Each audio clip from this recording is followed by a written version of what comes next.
Hey,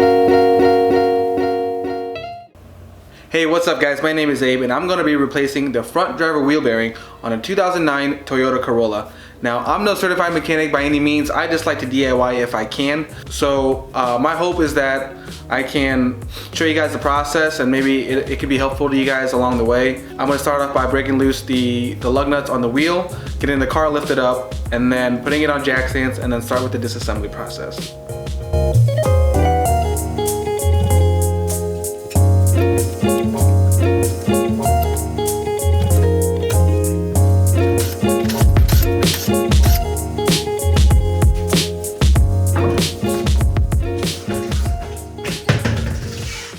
Alright, so now that I have the wheel off, I'm going to get started with the disassembly. I'm going to start by taking the brake caliper off, getting it hung up and out of the way so I can start with the rest of it.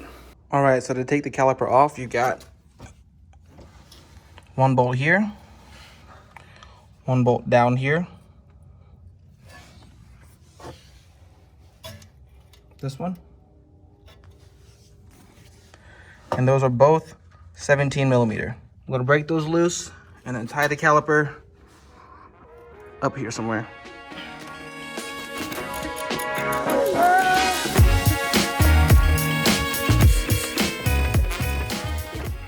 All right, so before I get too far, I'm gonna take the axle nut off. That's gonna be a size 30 millimeter 12 point. And what I'll do is I'll stick a screwdriver into these slots. So when I go to break it loose, the wheel rotor won't turn. Now these are on usually pretty tight, so you're gonna have to give it a good crank. I recommend a breaker bar or air tools if you got them.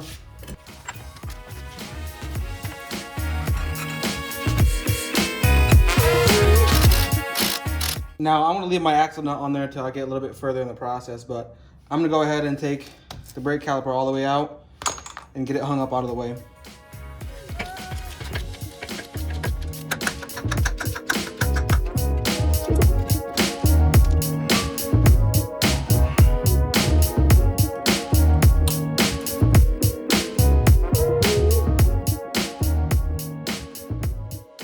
All right, so now I got the caliper out of the way, take the rotor off.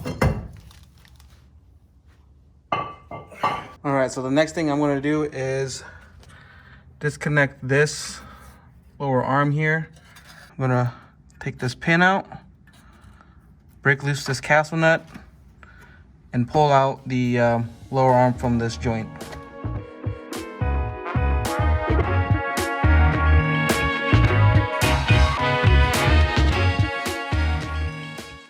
All right, so this cotter pin is being pretty stubborn. So I'm gonna break off what I can for the cotter pin, and I'm just gonna wrench it and break it loose where it snaps the pin, and I'll punch the pin out from the hole once I get the nut off.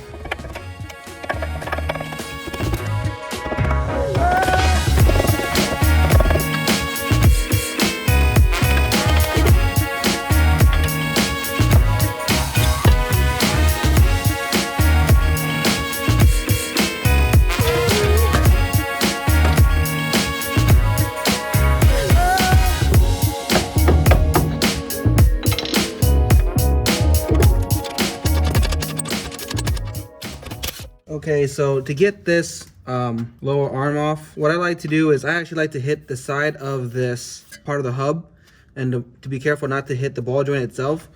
I don't prefer to go through the top because you can mushroom that out. And usually if you give it a good beating on the side here, it should want it to pop right out.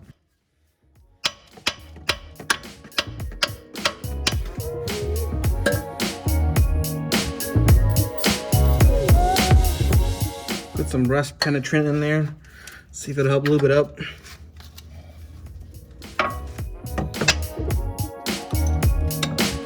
we go. That was easy enough. So I forgot to film it, but I did clear out that cotter pin hole.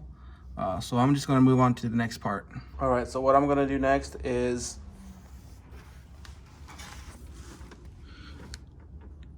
take out these these two nuts. That's a bolt. Take those three out. It's a 17 mil. Once I get those parts off, I'll move on to the top side.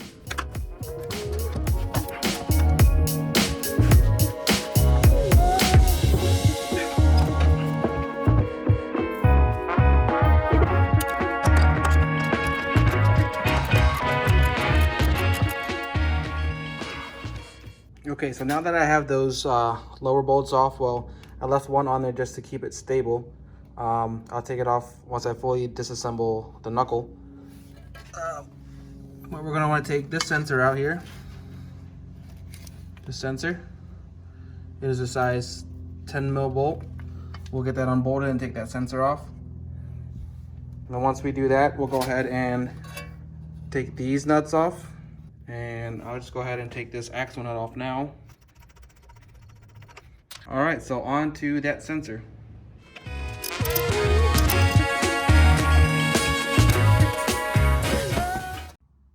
All right, so I've disconnected that sensor. I moved it up and out of the way, all the way back here, just to make sure it's out of the way once I go and pull in this general area. I don't want to accidentally snap it or rip it or cause any damage to it. So now I'm going to go ahead and take these two nuts off.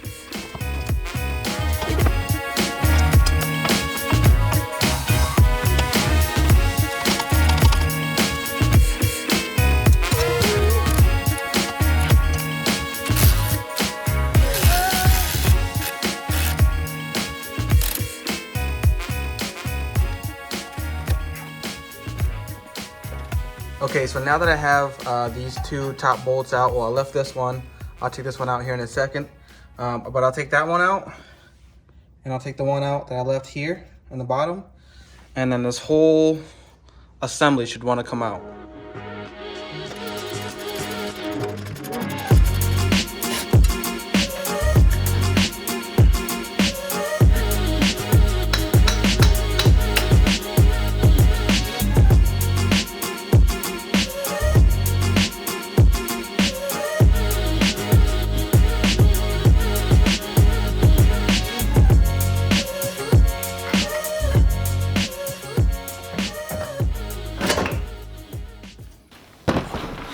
All right, so here is the bearing.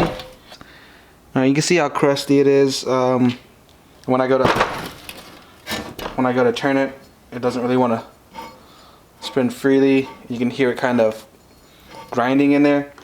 What I'm going to actually do is I'm going to take this to a shop. I'm going to have them press out the old one, press in the new one. In my area, it only costs about 50 bucks. If you're doing this job, I recommend you taking it to a shop. It's well worth the cost in my mind. I've tried those tools from the auto parts stores or rental tools where you can press them out yourself. I think it's just beneficial just to save all that hassle, have a shop press it, and then all you have to worry about is just putting it back onto the car. So I'm gonna go ahead and take this to the shop, and we'll be right back.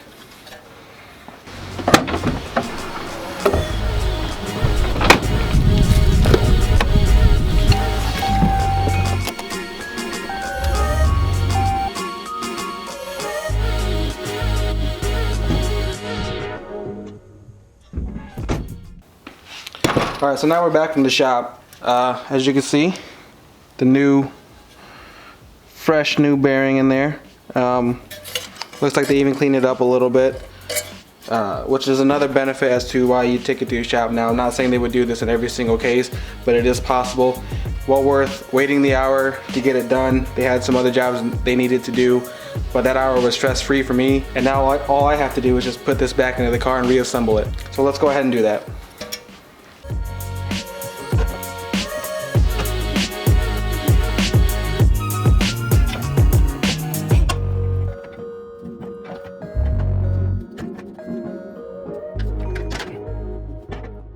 Alright, so what I did first was put these studs into the lower control arm,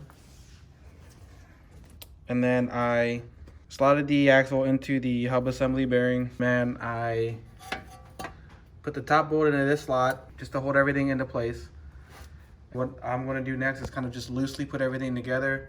I'll put in the that bottom bolt, this bolt if I didn't already mention it. And then I'm gonna take this lower linkage arm, put it back into the knuckle here, put that nut on, and then what I'll do is I'll just loosely put everything in together, so that way I know I have everything in place. And once I do, I'll go through and torque everything down.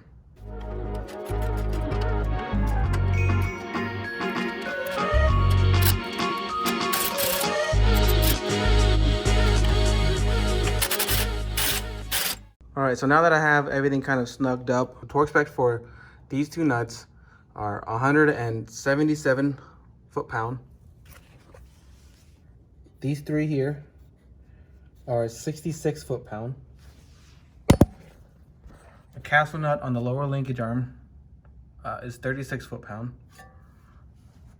The sensor, that's 75 inch-pounds. And then finally, the axle nut is 159 foot-pound. So after we torque those down, we'll put the rotor back on, put the caliper back on, and finish the reassembly.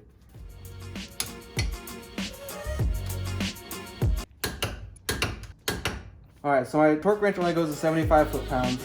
So I'm gonna torque them to 75 to kind of get them even. And then I'm just gonna take the breaker bar and kind of snug them down even more to get them as close as I can to the torque spec.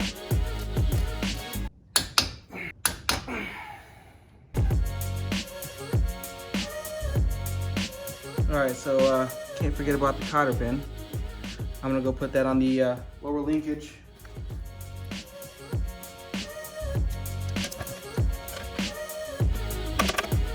Alright, so now it's time to put on the rotor. Slide on the caliper.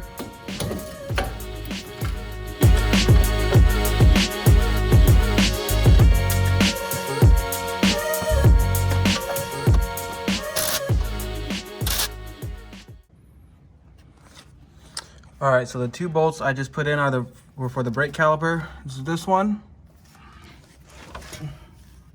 and this one. All right, so the two brake caliper bolts get torqued down to 79 foot-pounds.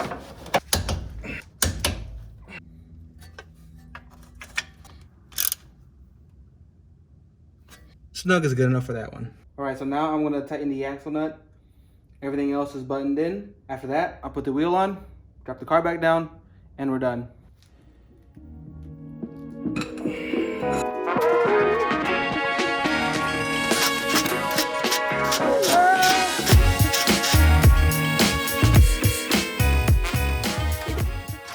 Alright guys, so that was the repair on the 2009 Toyota Corolla front wheel bearing. If you found any part of this video useful, please give it a thumbs up. I would really appreciate it. And maybe consider subscribing. I plan on making some more automotive videos. Not always going to be repairs.